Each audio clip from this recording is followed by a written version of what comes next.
Puji nama Tuhan, kita bersyukur sama Tuhan Bapak Ibu sekalian bahwa ini adalah Natal, amin. Ya, selalu Natal kita merayakannya, tapi orang kadang-kadang lupa apa artinya makna Natal yang sebenarnya. Bahwa Tuhan Yesus lahir, artinya Tuhan Yesus datang menjadi manusia untuk menyelamatkan kita orang berdosa. Ya saudara sekalian, ya tema Natalnya seperti ini. Ya, marilah sekarang kita pergi ke Bethlehem. Saudara jangan sekarang pergi ke Bethlehem. Ya, Bethlehem itu ada di jalur di negara Palestina, di tepi barat namanya. Ya, tepi barat, 10 km dari Yerusalem. Ya, itu daerah perang saudaraku sekalian. Kalau saudara sekarang mau ke sana, hati-hati. Amin. Ini yang tertulis di Alkitab ya. Marilah kita segera, marilah kita sekarang pergi ke Bethlehem. Itu kita ambil dengan makna rohaninya. Kalau saudara sekarang mau ke Bethlehem, hati-hati. Jangan sendiri, ajaklah saya. Saudaraku, haleluya. Ya, Bethlehem itu artinya rumah roti, saudaraku. Rumah roti itu artinya Pak. Ya, ya, itu makanya Tuhan Yesus lahir di sana untuk menggenapi bahwa itu adalah roti kehidupan loh. Roti kehidupan Tuhan itu. Nah, itulah makanya kita harus mendengarkan kabar baik ini. Apa sih ya yang dimaksudkan oleh berita itu? Marilah sekarang kita pergi ke Bethlehem. Kita membaca Lukas 2. Saya sebentar saja Bapak Ibu Saudara sekalian ya. Karena saudara memasuki jam makan malam. Haleluya. Tapi makanlah dulu makanan rohani, amin. Saudara jangan bimbang, jangan ragu. Ya, tadi saya sudah lihat pikapnya tadi mengantar makanan tadi. Ya, saya rasa lebih dari cukup untuk kita semua. Amin. Haleluya. Minuman dingin pun ada disediakan saya rasa ya. Walaupun kita agak kepanasan. Haleluya. Lukas 2. Apa yang mau Tuhan sampaikan kepada kita? Mari kita buka hati kita ya, supaya Roh Kudus bekerja atas kita. Lukas 2 mulai ayat 10. Saya bacakan untuk kita semua. Mulai ayat 10. Lalu kata malaikat itu kepada mereka apa? Jangan takut. Jangan takut.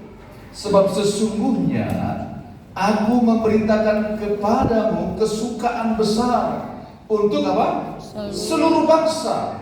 Perhatikan ayat 11. Hari ini telah lahir bagimu juru selamat, yaitu Kristus Tuhan di kota Daud. Dan inilah tandanya bagimu, kamu akan menjumpai seorang bayi dibungkus dengan lampin dan terbaring di dalam palungan. Dan tiba-tiba tampaklah bersama-sama dengan malaikat itu sejumlah besar bala tentara sorga yang memuji Allah. Katanya apa? Kemuliaan bagi Allah di tempat yang maha tinggi, dan damai sejahtera di bumi di antara manusia yang apa? Yang berkenan kepadanya. Ayat 15. Setelah malaikat-malaikat itu meninggalkan mereka dan kembali ke surga, gembala-gembala itu berkata seorang kepada yang lain. Apa katanya? Sama-sama baca. Marilah kita pergi ke Bethlehem untuk melihat apa yang terjadi di sana, seperti yang diberitahukan Tuhan kepada kita. Yang percaya katakan amin. Ya, marilah kita pergi ke Bethlehem untuk melihat apa yang terjadi di sana, seperti yang diberitahukan Tuhan. Seperti yang diberitahukan Tuhan. Seperti yang diberitahukan Tuhan kepada kita. Bapak Ibu Saudara sekalian, dalam Natal ini saya mau menyampaikan 2 poin saja yang dilakukan oleh orang yang mendengar berita firman Tuhan. Apa yang mereka lakukan? Mereka respon terhadap firman Tuhan. Ketika mereka mendengar berita firman Tuhan, mereka respon dengan segera. Firman Tuhan berkata, jangan takut. Malaikat-malaikat itu menyampaikan pesan Tuhan. Ya, jangan takut sebab sesungguhnya Aku memberitakan kepadamu kesukaan besar untuk seluruh bangsa. Saudaraku, mengapa mereka segera pergi ke Betlehem? Karena mereka respon terhadap berita firman Tuhan. Respon menanggapi dengan positif. Mereka membuka hati mereka terhadap apa? Terhadap berita kesukaan. Tahukah saudara apa itu berita kesukaan? Berita baik, berita gembira, kabar baik. Apa itu? Berita baik adalah Injil. Amin, saudara. Injil artinya kabar baik. Injil itu Bapak Ibu Saudara sekalian. Perhatikan bahwa malaikat-malaikat memberitakan Injil. Injil adalah kabar baik, kabar kesukaan, itu artinya Injil. Itu sebabnya firman Tuhan mengatakan Roma 1 ayat 16, aku mempunyai keyakinan yang besar bahwa Injil itu adalah kekuatan Allah. Kekuatan Allah, kekuatan Allah yang menyelamatkan setiap orang yang percaya. Jadi saudaraku sekalian, mengapa mereka begitu respon? Karena yang mereka dengar adalah kabar baik. Tentang apa? Tentang apa? Hari ini telah lahir bagimu Juru Selamat, yaitu Kristus Tuhan di kota Daud. Saudaraku, Injil adalah berita tentang Yesus. Injil adalah berita tentang keselamatan. Juru Selamat datang. Mengapa kita perlu diselamatkan? Kenapa dia datang sebagai Juru Selamat? Karena setiap kita telah jatuh dalam dosa. Saudara, itu sebabnya dia datang. Setiap kita sudah berdosa dan kehilangan kemuliaan Tuhan. Roma 3 ayat 23 mengatakan demikian. Setiap orang sudah berdosa. Tidak ada yang tidak berdosa.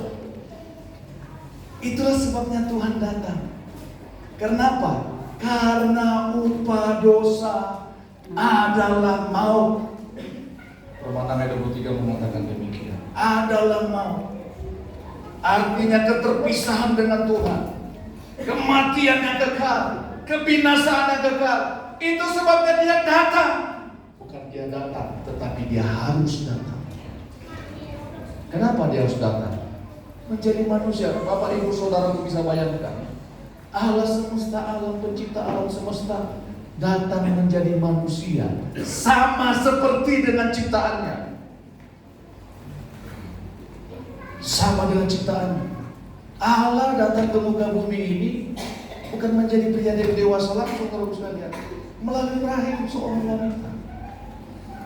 Saudara, dia harus datang menjadi bayi. Dia harus digendong, dicebokin.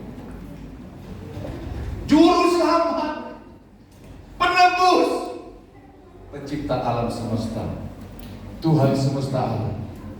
Dia harus datang menjadi manusia. Kenapa? Karena saudara dan saya harus diselamatkan. Harus diselamatkan. Amen. Itu sebabnya dia mengatakan, Alkitab mengatakan, firman Tuhan mengatakan, telah lahir bagimu Juru Selamat. Telah lahir bagi engkau dan saya Juru Selamat. Juru Selamat. Dia harus menyelamatkan kita. Karena dia tidak tahan melihat mati, binasa ciptaan yang dikasihinya. Dia tidak mau milik kesayangannya itu mati binasa. Yohanes 3:16 mengatakan demikian, karena begitu besar kasih Allah akan dunia ini, sehingga ia mengaruniakan anaknya yang tunggal, supaya setiap orang yang percaya kepadanya tidak binasa, melainkan beroleh hidup yang kekal. Karena begitu besar kasih Allah,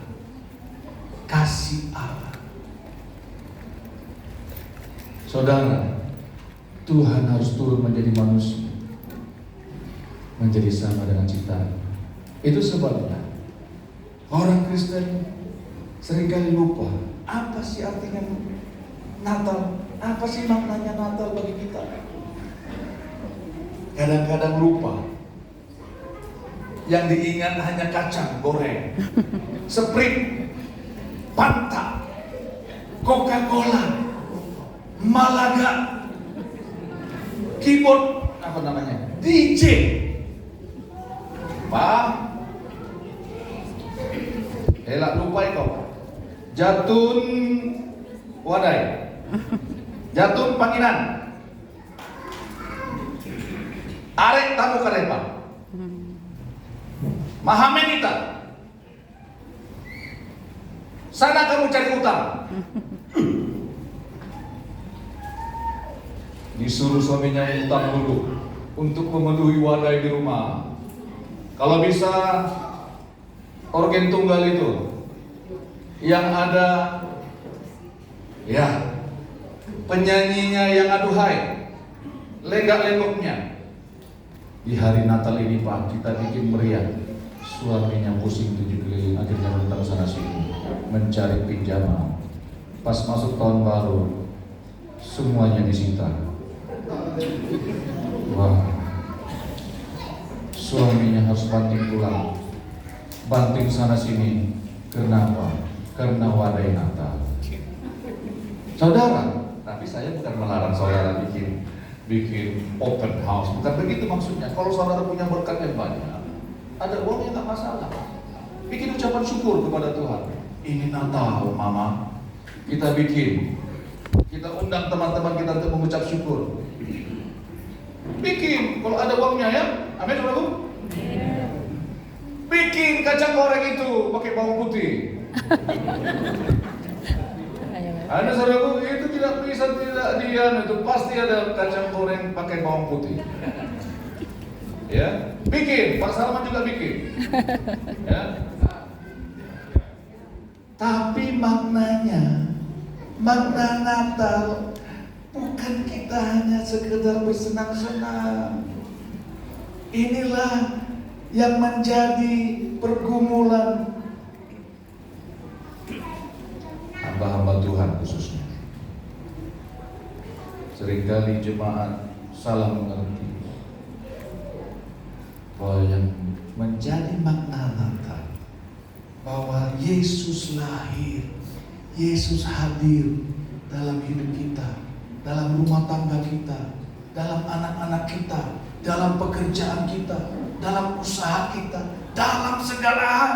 Yesus hadir sebagai Tuhan, sebagai penebus, sebagai penyelamat. Kalau Yesus tidak hadir, saudaraku sekalian, Tuhan tidak berkenan. Kenapa? Karena manusia masih tetap hidup dalam dosa. Itu sebabnya lagu pujian malaikat itu, kemuliaan bagi Allah di tempat yang maha tinggi, dan damai sejahtera di bumi di antara manusia yang berkenan kepadanya. Kenapa manusia berkenan kepada Allah? Karena Yesus hadir dalam hidupnya. Apakah Yesus bisa menyatu dengan dosa? No, tidak. Dia bersihkan dosa manusia dengan darahnya, dengan nyawanya. Yohanes 10 mengatakan, firman Tuhan Yesus bilang, Aku memberikan nyawaku bagi domba-domba. Yesus datang karena Dia mengasihi kita. Dia nggak mau kita binasa. Dia mau kita menerima damai sejahtera di rumah tangga kita, di keluarga besar kita. Damai sejahtera, hubungan suami istri, hubungan orang tua dengan anak. Damai sejahtera. Tuhan gak mau kita binasa. Itu sebabnya Dia harus datang. Amin. Itu sebabnya gembala-gembala itu bilang, setelah mendengar kabar baik, setelah mendengar Injil itu, Mereka segera, ayo kita segera, ayo kita sekarang juga pergi ke Betlehem.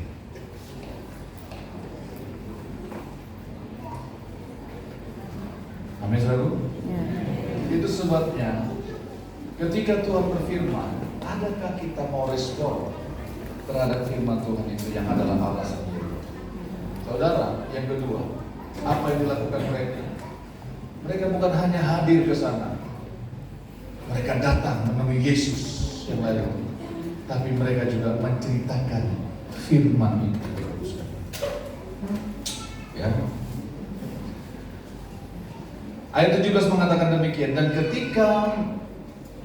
ketika mereka melihatnya, mereka memberitahukan apa yang telah dikatakan kepada mereka tentang anak itu. Mereka memberitahukannya. Ketika mereka respon terhadap firman Tuhan, mereka menceritakan firman yang hidup itu, kabar baik itu, yaitu Injil, kabar keselamatan. Saudara, perhatikan baik-baik.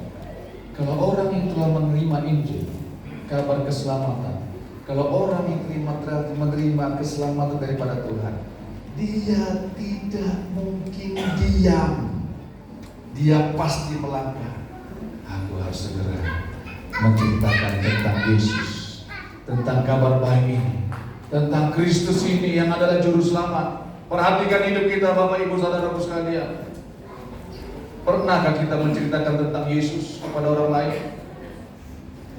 Kalau kita nggak pernah, mohon maaf, kalau kita nggak pernah menceritakan Yesus kepada orang lain, bahwa Yesuslah satu-satunya keselamatan, bahwa Yesuslah juru selamat, penebus satu-satunya, kalau kita tidak pernah memberitakan Yesus, apakah Yesus telah lahir benar-benar di hidup kita? Pak Pendeta, mahamen aku. Nanti dibilang keluargaku, aku ini fanatik agama. Saudara, kalau kita tidak menceritakan tentang Yesus, bagaimana mereka mau terima keselamatan? Karena hanya Yesuslah, perhatikan baik-baik. Karena hanya Yesuslah juru selamat. Karena firman Tuhan mengatakan, hari ini telah lahir bagimu juru selamat, Kristus Tuhan di kota Daud.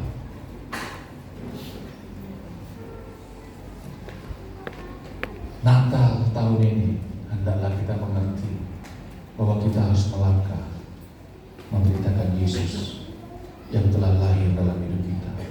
Betlehem bukan lagi Betlehem di tepi barat Palestina.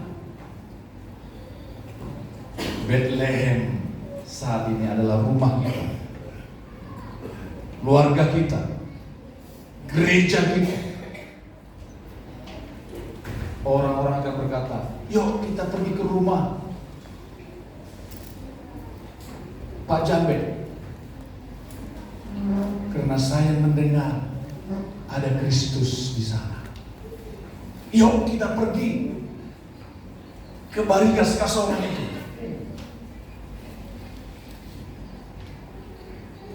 Yang pendetanya Riswanto STH, MTH, HMD, ST. Saya bilang sama Pak Riswanto, nanti salibmu terlalu panjang, terlalu banyak gelar. Belum lagi kalau mengambil gelar doktor, ya. Mari kita pergi ke sana, karena saya mendengar ada Kristus di situ, ada juru selamat di situ. Itulah maknanya sekarang Betlehem, rumah roti. Ada roti kehidupan di sana. Bukan Betlehem yang di tepi barat lagi, bukan Betlehem yang di Palestina lagi, 10 km dari Yerusalem, bukan itu lagi.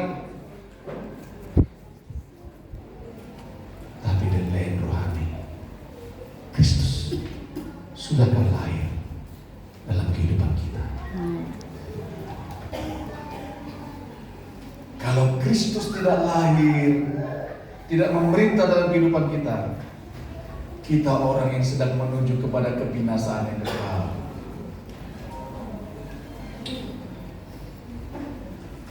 Firman Tuhan mengatakan di Yohanes, saudara sekalian, saya sebentar saja. Haleluya. Yohanes 1.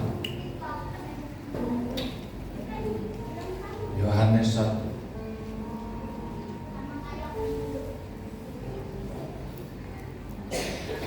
Yohanes 1 ayat 10, mulai ayat 10.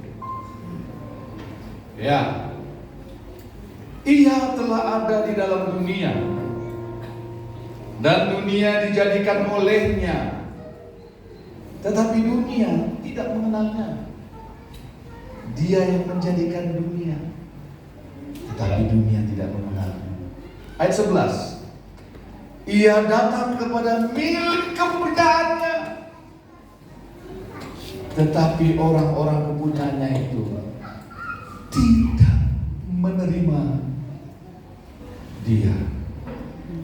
Dia datang kepada milik kepunyaannya, ciptaannya itu, tapi orang yang diciptainya, orang yang dikasihinya, yang diberikannya nafas hidup dengan kasihnya, karena begitu besar kasih Allah akan dunia ini, Dia turun karena kasih. Tapi orang yang dikasihinya itu apa? Tidak menerimanya. Tidak menerima dia.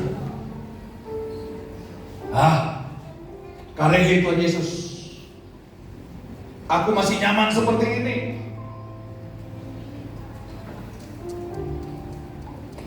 Aku masih nyaman dengan kehidupan yang tersembunyi ini. Nanti kalau aku sudah tua, sudah rentang, sudah tua, kira-kira umur 80 ke atas, baru aku mau bertobat. Baru aku mau Engkau lahir dalam hidupku. Nanti saja. Ia datang kepada milik kepunyaannya, tapi orang-orang kepunyaannya itu tidak menerima dia. Tidak menerima juru selamat itu, tidak menerima firman yang hidup itu.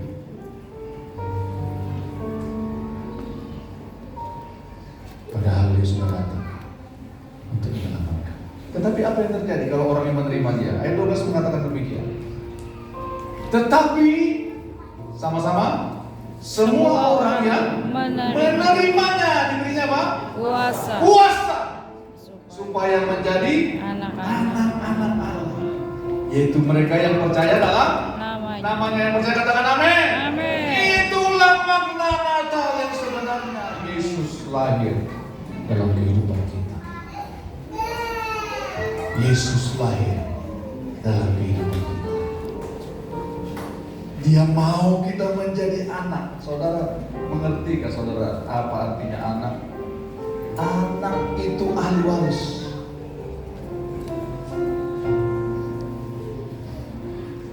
Anak itu adalah kebanggaan bagi Bapa. Saudara, sebedungil apapun anak kita, percaya nggak? Kalau ada yang mengganggu dia, kita marah nggak? Marah. Kalau di rumah dia melawan-lawan kadang-kadang. Tapi kalau ada yang menyakiti anak kita, perhatikan, bapaknya pasti marah,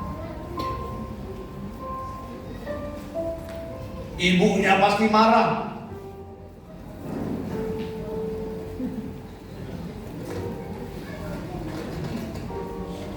Kalau dia tidak berdaya untuk membela anaknya, dia pasti nangis, senangis-nangis.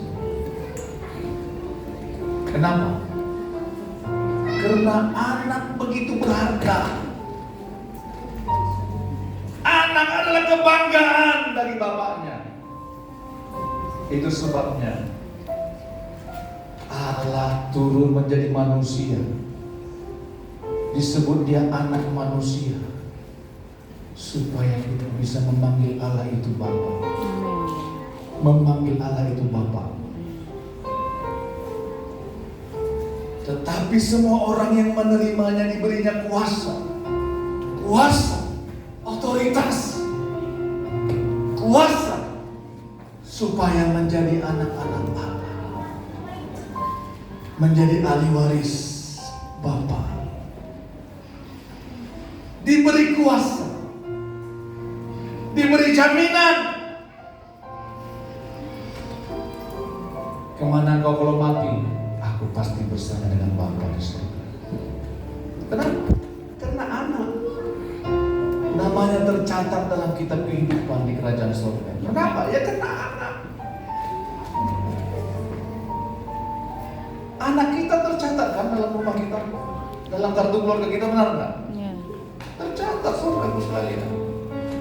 Itu sebabnya barang siapa yang menerima dia diberinya kuasa.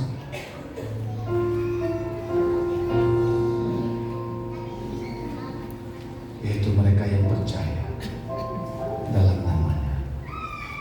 Saudara, itulah intinya Natal. Bahwa dia datang membawa pribadinya yang seutuhnya, membawa keilahiannya. Hanya dia yang bisa menyelamatkan. Juru selamat telah lahir bagimu. Tapi mau gak kau menerima? Mau gak kau menerima? Mau gak kau diberinya kuasa menjadi anak? Mau gak kau diberikannya damai sejahtera? Mau gak kau diberinya sukacita? Bila kau hanya percaya kepada Dia. Itulah intinya Natal. Tuhan mau kita menjadi anak, menjadi pribadi yang melekat kepada Dia. Kita adalah milik kebanggaannya Tuhan. Tidak ada kebanggaan Tuhan yang lain. Tidak ada. Bukan alam semesta ini, bukan bintang-bintang di langit, saudara sekalian. Bukan karena uang kita yang baik, bukan karena suami kita yang ganteng, kayak banteng, suka sekuteng. Bukan karena itu kita menjadi kebanggaan Tuhan. Bukan karena uang kita, lanting kita, mesin sedap kita yang banyak, yang menumpuk. Bukan itu yang membuat kita menjadi kebanggaan Tuhan. Kita menjadi kebanggaan kita Tuhan karena kita dijadikannya anaknya, milik kesayangan yang dikasihinya. Dia datang kepada milik kepunyaannya, tapi orang-orang kepunyaannya itu tidak menerima dia. Tidak menerima dia. Tidak menerima dia. Tapi hari ini, Natal ini, Tuhan menawarkan dirinya kepada kita semua. Maukah kau menerima aku? Dan kujadikan anakku, supaya kau memiliki kehidupan yang kekal. Amin. Supaya kau menerima kuasa sebagai anakku, sebagai kebanggaanku. Tuhan menawarkan kasih-Nya. Mari kita berdoa. Tuhan, firman